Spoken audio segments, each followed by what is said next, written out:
Buenas tardes, hermanos, soy Nahum, el ermitaño de Qumran, y el día de hoy vamos a darle inicio a esta nueva serie de videos que es una explicación de la Biblia. ¿Por qué?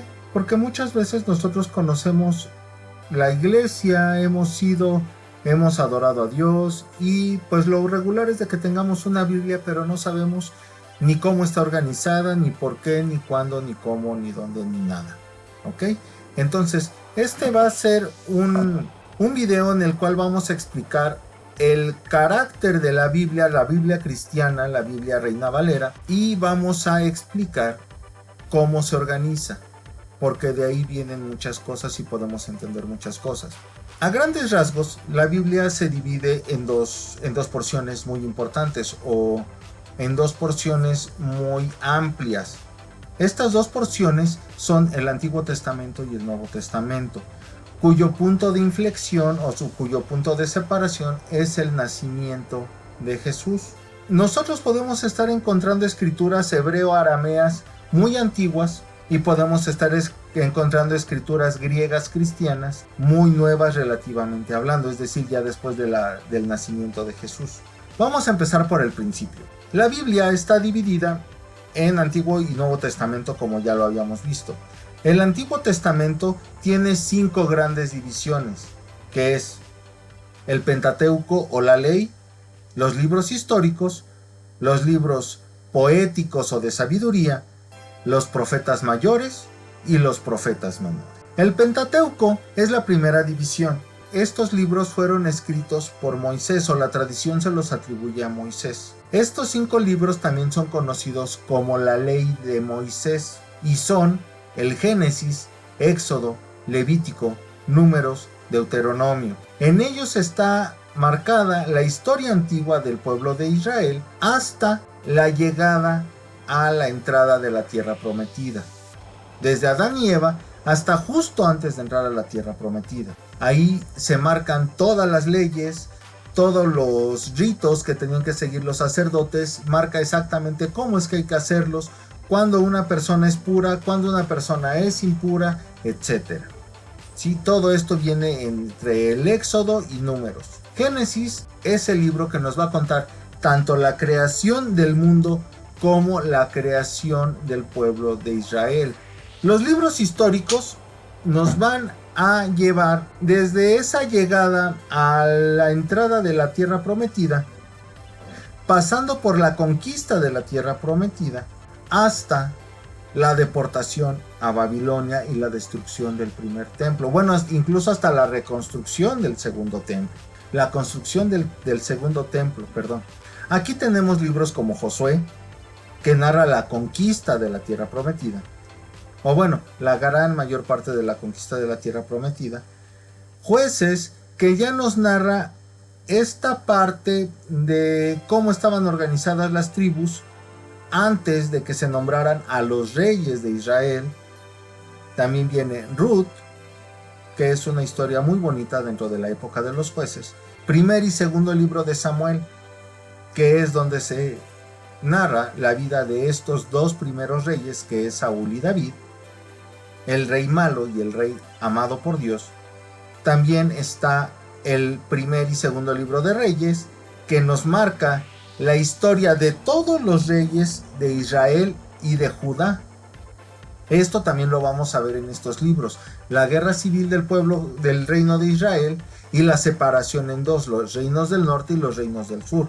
Los reinos del norte, que eran el reino de Israel, y el reino del sur, que era Judá, hasta la caída del reino del norte, hasta la caída de la ciudad de Samaria, que era la capital del reino del norte, y la caída de Jerusalén, y con el consiguiente regreso del pueblo después de la deportación a Babilonia y la reconstrucción del templo y de la ciudad, que esto se narra en los libros de Esdras y de Nehemías. Esther es un libro también de una heroína judía que salvó al pueblo judío de su probable aniquilación total por allá por las épocas del rey Asuero. Solo como dato curioso, ¿quién es este rey Asuero? Si alguno de ustedes ha visto la película de 300, El rey Jerjes, que sale en esa película, que es el malo de la película, es este rey Asuero, el que era esposo de Esther. ¿Ok? Para que más o menos vayan contextualizando en qué épocas estamos hablando. Ahora, vienen los libros poéticos. Estos libros poéticos son 5, que es Job, Salmos, Proverbios, Eclesiastés y Cantar de los Cantares. Job es un libro que está diseñado para dar las características de una persona que está considerada perfecta ante los ojos de Dios, su prueba, porque el enemigo lo prueba con permiso de Dios, y cómo él resiste y se mantiene firme en su fe. No sin antes, Jehová se le presenta en medio de un torbellino, en medio de un remolino, y le reclama porque está, a pesar de que no deja de ser perfecto y a pesar de que no reniega de su fe en Dios, sí le reclama a Dios el hecho de, pues, algunas cosas que podemos tener nosotros en nuestra vida. Que por qué no ve a las huérfanas, por qué no ve a los huérfanos, por qué no ve a las viudas, por qué las guerras. Y Dios le responde de manera categórica: ¿y tú dónde estuviste cuando yo creé el cielo? ¿Cuántas medidas de agua tiene el mar? ¿Cuándo fue que creaste tú las guaridas del viento? ¿Dónde estabas tú cuando yo creé a los animales de la tierra, al Leviatán y al Behemoth? Una vez que Job se da cuenta de su error, lo admite, pide perdón y se humilla ante Dios. Y en todo esto, Job no pecó. Se mantuvo firme en su fe, no renegó de Dios, aunque sí le recriminó. Incluso llega a maldecir el día de su nacimiento. Pero bueno, ya habrá tiempo para estudiar a Job con más detenimiento. El siguiente libro es Salmos, que esto es un compendio de canciones o de himnos, podríamos decir que es un himnario de la antigüedad que ocupaban en los ritos religiosos a Jehová. Muchos creen que todos estos salmos fueron escritos por David. Esto no es correcto, a pesar de que David sí escribió la gran mayoría de estos. Algunos de estos salmos fueron escritos por Asaf. Algunos de estos salmos fueron escritos por los hijos de Coré. Incluso algunos salmos, son pocos, pero hay algunos salmos que fueron escritos por Salomón. Y ahí se alaba a Dios por muchas cosas. Porque nos da la felicidad, porque nos trae la prueba, porque nos da fortaleza, porque nos consuela. Pero también hay algunos salmos que son salmos de queja. ¿Dónde estás, oh Dios? ¿Por qué no me salvas de mi enemigo? No tardes. Hay salmos que piden la venganza y la ira de Dios, pero bueno, eso también será otro tema aparte. El libro de Proverbios, que es una recopilación de palabras sabias o de frases sabias. Este libro de los Proverbios, podríamos decir que se trata de una recopilación de refranes o de frases populares de la época en la que fueron escritos. La gran mayoría de estos fueron escritos o recopilados por Salomón. Después viene otro libro escrito por Salomón y este es el Eclesiastés. Aquí habla las experiencias de un Salomón ya entrado en años y narra su experiencia espiritual y terrenal en la vida. Es un libro muy introspectivo y tiene muchas cosas que debemos de ponerle mucha atención porque está cargado de una sabiduría enorme.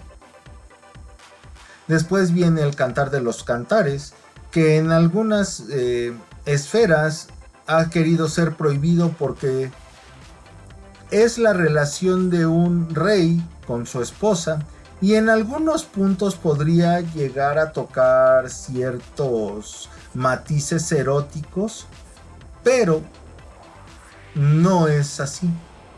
O sea, sí se puede interpretar porque, por ejemplo, compara el pecho de una mujer con un par de palomas. Obviamente ellos están en una intimidad nupcial, una intimidad del hecho de bodas o del hecho del matrimonio.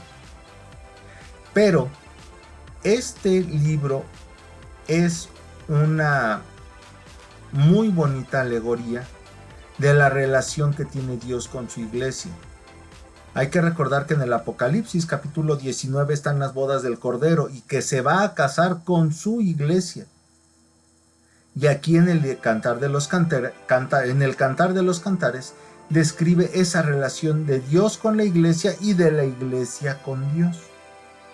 De esa entrega, de ese amor, de ese cariño, pero también de ese abandonar de la esposa al marido. Hay muchas cosas, ahí es un libro muy digno de estudiarse. El siguiente grupo, los libros de los profetas mayores. Aquí están los profetas Isaías, Jeremías, Ezequiel y Daniel.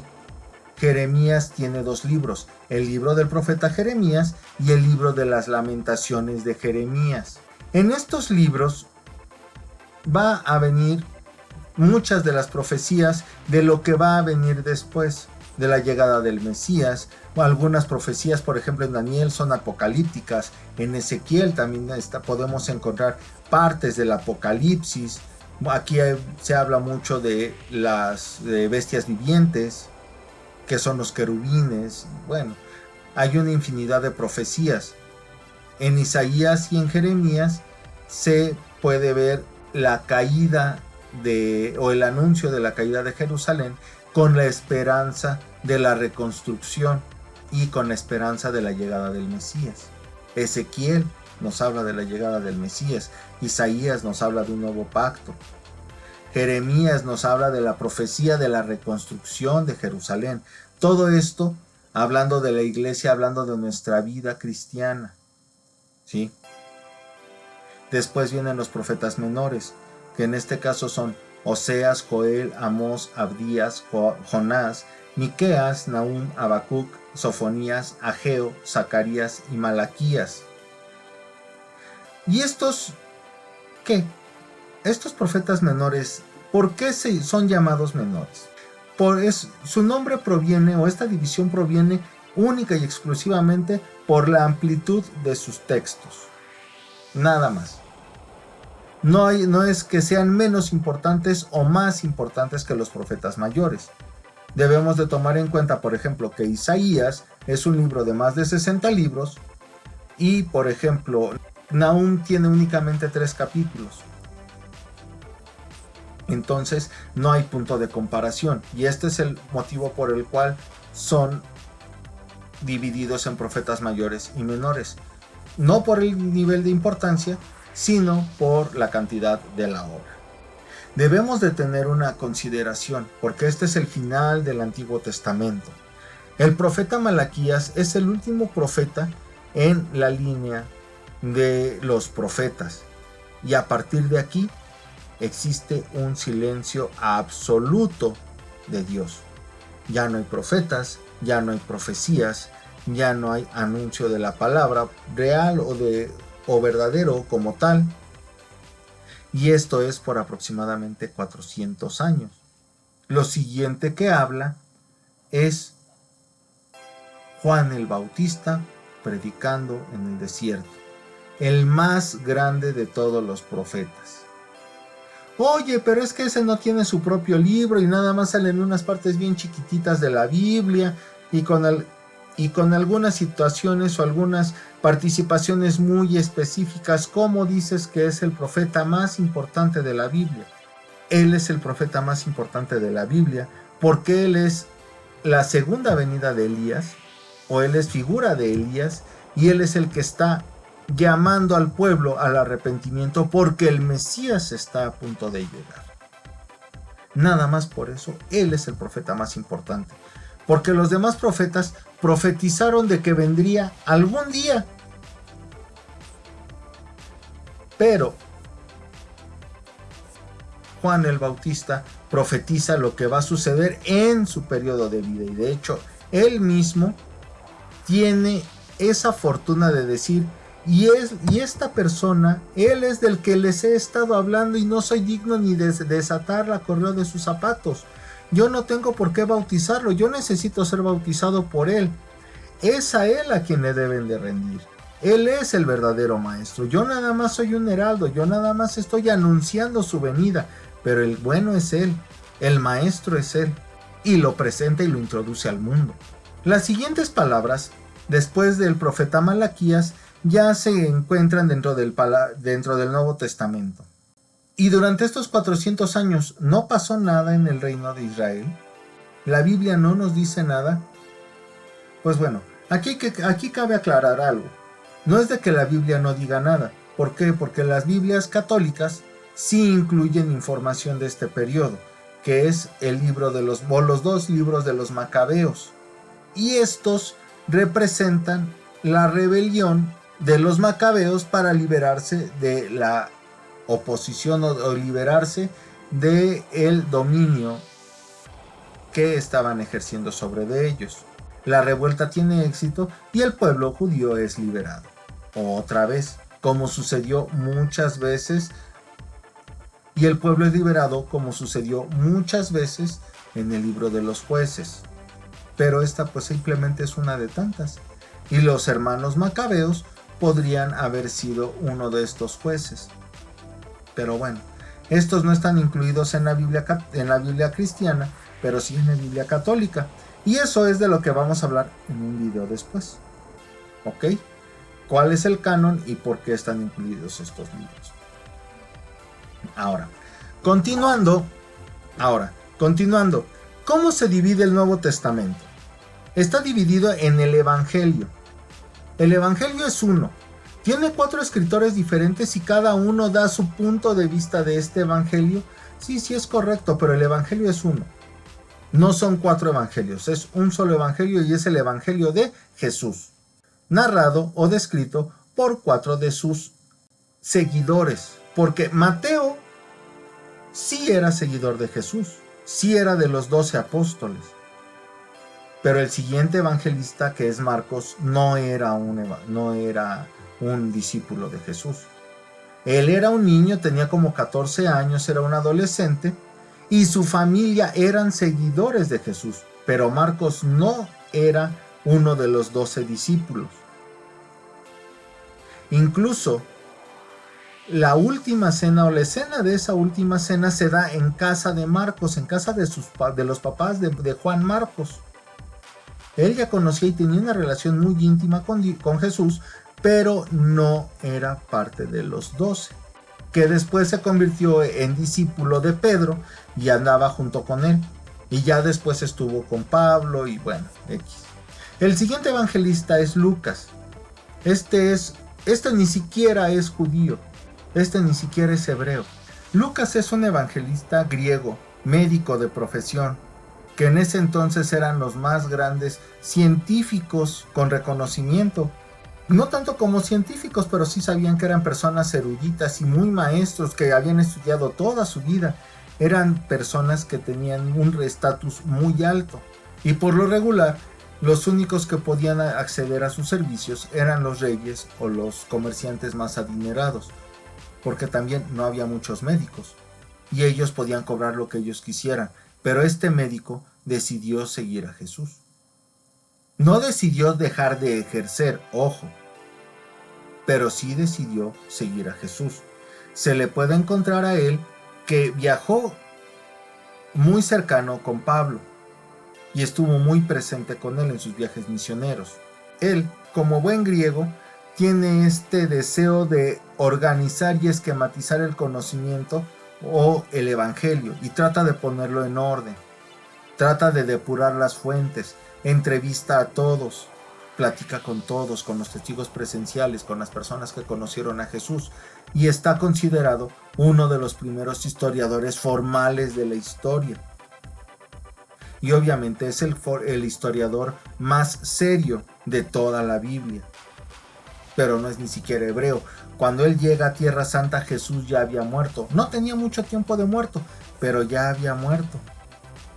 Y no recibió las enseñanzas de primera mano. Él lo escuchó a través de los apóstoles. Y por último, Juan. Él sí que fue un apóstol de Jesús. Él se hizo llamar el discípulo amado. Esto nos revela un grado de interioridad o un grado de confianza, de intimidad que tenía con el maestro muy amplio. Ojo, no quiero decir que esto esté hablando de una intimidad sexual, no, No, pero recordemos que Jesús es Dios y Dios ama a toda la humanidad. Y como parte de la humanidad amaba a Juan. Y Juan se dio el lujo de amar con esa misma intensidad a Jesús. Por eso le permitió estar tan cerca de él. Los tres primeros evangelios, el de Mateo, el de Marcos y el de Lucas, se llaman los evangelios sinópticos.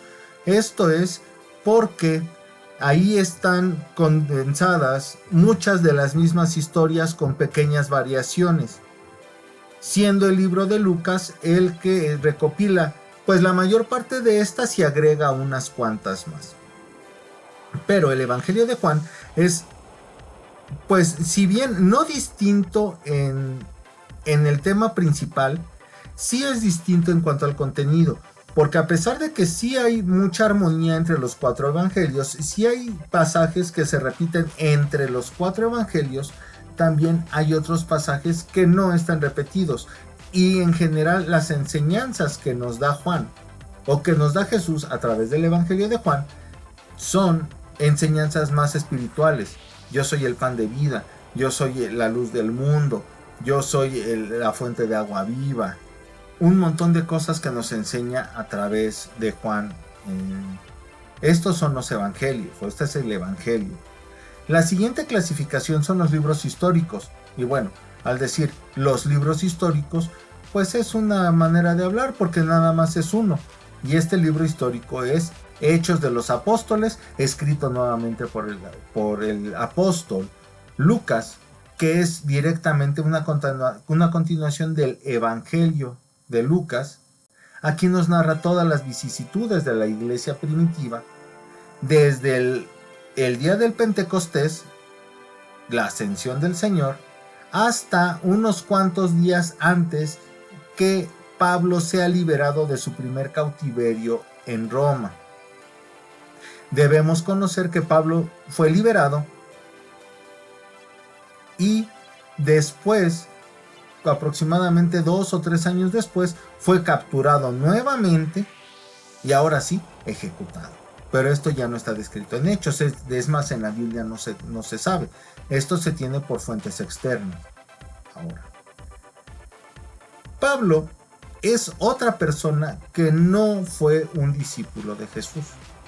Al contrario, él fue un perseguidor de la iglesia primitiva, siendo así que él dio su visto bueno para que asesinaran a Esteban, el primer diácono de la iglesia primitiva. Pero él, a través de un milagro de transformación espiritual y de conversión, se vuelve en uno de los pilares de la fe. Como pilar de la fe, él hace varios viajes misioneros, 3 en específico, más aparte su viaje de deportación a Roma, en la cual funda muchas iglesias alrededor de Asia Menor, lo que el día de hoy es Turquía, y Grecia. Como funda muchas iglesias, también no puede estar en todas al mismo tiempo. Por lo tanto, él tenía que tener comunicación de la única forma posible, que era a través de cartas. Y algunas de esas cartas están reflejadas dentro de la Biblia. Esas cartas de Pablo están divididas en dos. En las cartas a las iglesias, que en general son llamadas cartas paulinas, porque son de Pablo, y las cartas apostólicas, que estas ya son dirigidas a personas en específico. ¿Cuáles son estas cartas? Las cartas paulinas son la carta a los romanos, primera y segunda carta a los corintios, gálatas, efesios, filipenses, colosenses, primera y segunda carta a los tesalonicenses. Las cartas apostólicas son la primera y segunda carta a su apóstol o a su alumno Timoteo, la carta a su alumno Tito, la carta a su alumno Filemón, y una carta que no sabemos a ciencia cierta si fue escrita por Pablo o no, pero en algunos grupos, algunos traductores se la atribuyen a Pablo, algunos más se la atribuyen a Lucas, y realmente no sabemos a quién fue. Aquí lo vamos a incluir dentro de las cartas paulinas, que es la carta a los hebreos. Hay otras cartas que no son escritas por Pablo, y estas son la carta de las cartas universales. Aquí están la carta de Santiago, primera y segunda carta de Pedro, primera, segunda y tercera carta de Juan, la carta de Judas, ¿ok? Estas son las cartas de los apóstoles. ¿Cómo las podemos diferenciar de las cartas de Pablo? Las cartas de Pablo están nombradas según el destinatario. Por ejemplo, aquí dice que es una carta que escribió Pablo a los Gálatas. O la carta que escribió Pablo a los Colosenses, o a Tito, o a Filemón. Pero las cartas de los apóstoles son nombradas por el autor de esa carta. Por ejemplo, la carta de Santiago es una carta que escribió el apóstol Santiago, así como la carta de Pedro, las cartas de Juan, la carta de Judas. Aquí se nombran por el autor. Y el último libro de la Biblia es el libro de Apocalipsis, que aquí el apóstol Juan nos narra una visión que tuvo en la isla de Patmos, en la que fue desterrado y en la que él vio el fin del mundo conocido y la llegada del reino de Dios, de la nueva Jerusalén, cómo iba a ser la derrota del enemigo y cómo iban a presentarse las bestias dentro del mundo, lo que nosotros conocemos normalmente como el Apocalipsis. Pero bueno, hermanos, este es el primer tema que tenemos, cómo está constituida la Biblia. Ya posteriormente vamos a tener temas acerca de ya sea grupos de libros, por ejemplo los libros históricos, o por ejemplo podemos ver los libros de Reyes y los libros de Crónicas juntos, no sé. Vamos a estar viendo estos libros ya de manera individual, un poco más adelante, pero por el momento este es el primer tema. Te quiero agradecer el favor de tu atención y te pido por favor que le des un like, que te suscribas al canal. Créeme que esto me ayuda muchísimo, muchísimo. Y es una forma que no sabes qué tan valiosa es para nosotros los creadores. El que tú nos des un like, que nos dejes un comentario, el que te suscribas, que nos compartas. Eso es algo que sí te puedo pedir. Por favor, hazlo. No te cuesta nada, no pierdes un centavo, no te tardas 5 minutos en hacer estas cosas, en dejar un amén o un Dios te bendiga. Créeme que eso nos ayuda mucho en el algoritmo de YouTube. Por favor, comenta, suscríbete, comparte. Y si tú aparte quieres apoyarme de otra forma o de una forma económica, pues puedes comunicarte conmigo a través de un mensaje aquí en la caja de comentarios y nos ponemos de acuerdo. Yo con mucho gusto te dejo la información para que me puedas apoyar. De mi parte es todo y pues si Dios habló a tu vida, dale un amén. Que tengas una excelente tarde. Yo soy Nahum, el ermitaño de Qumran. Hasta luego.